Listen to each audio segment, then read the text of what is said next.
ओम नमः सिद्धेभ्यः। आप सभी को जय जिनेन्द्र। आइए हम 39वें श्लोक का अर्थ और उच्चारण जानने का प्रयास करते हैं। सर्वप्रथम हम उच्चारण करेंगे भिन्नेभ कुंभ गल दुज्ज्वल शोणिताक्त।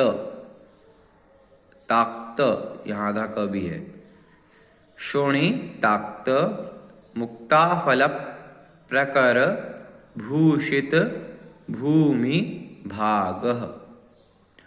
बद्धः क्रमः क्रम गतम हरिणाधिपोऽपि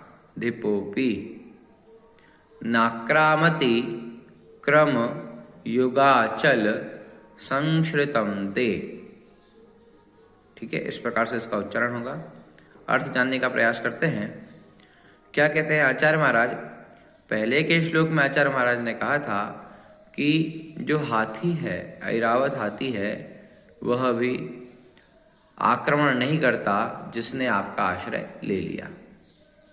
उस क्रूर और विशालकाय हाथी के बारे में वर्णन कर चुके थे आचार्य महाराज। अब आगे कहते हैं श्लोक में हरिणाधिपः अपि।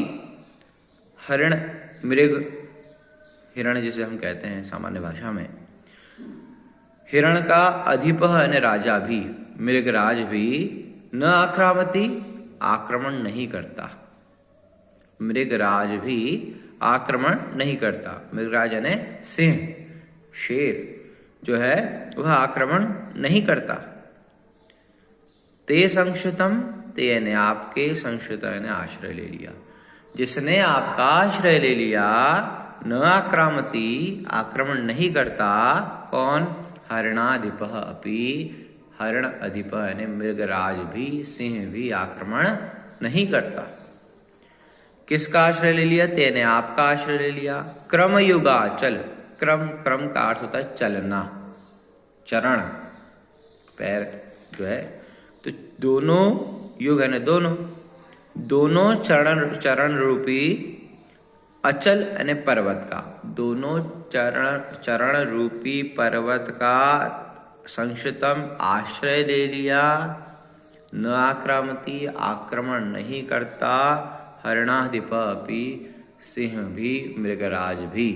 ठीक है, मतलब अर्थात दोनों चरण रूपी पर्वत का जिसने आश्रय ले लिया, वह उसके ऊपर हरिणाधिप अपि न आक्रामति, आक्रमण नहीं करता।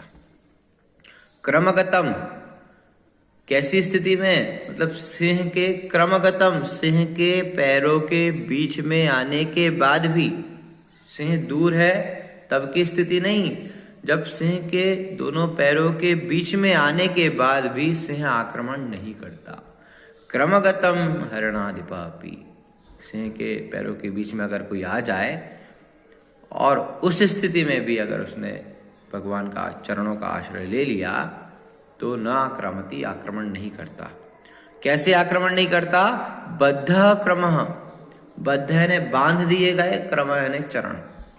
उस शेर के चरण बांध दिए गए हैं, ऐसा वह सिंह आक्रमण नहीं करता। तो दो पंक्ति में आचार्य महाराज कह रहे हैं कि सिंह के चरणों के बीच में आने के बाद भी उस सिंह के चरण बद्ध क्रमः, बांध दिए गए हैं, न आक्रामति, आक्रमण नहीं करता। ते संश्रितम, आपका जिसने आश्रय ले लिया।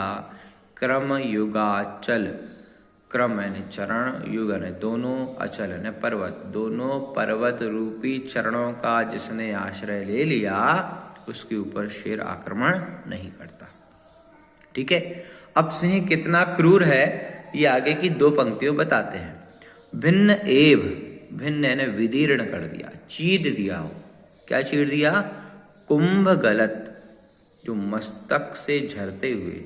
आपको पता होगा एक गजमुक्ता नाम का रत्न होता है, गजमुक्ता, गजमोती जिसे कहते हैं, पहले राजा महाराजाओं के पास रहता था। तो गजमोती का अर्थ, जो गज है, जो हाथी हैं, उनके मस्तक पर एक मोती होता है, उसे कहते हैं गजमोती।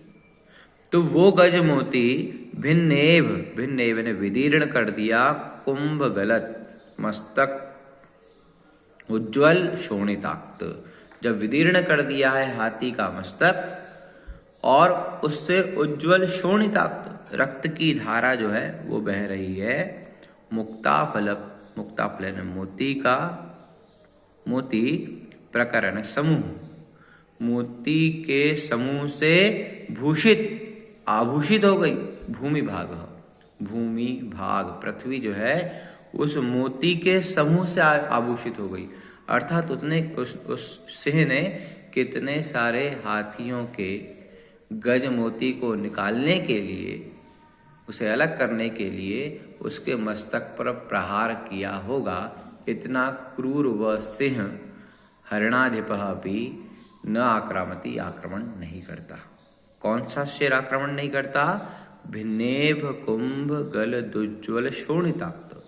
भिन्न कर दिया है मस्तक उज्ज्वल शोणिताक्त, और जब भिन्न कर दिया, विदीर्ण कर दिया, चीर दिया मस्तक उस शेर ने हाथी का, तो उससे क्या हो गया?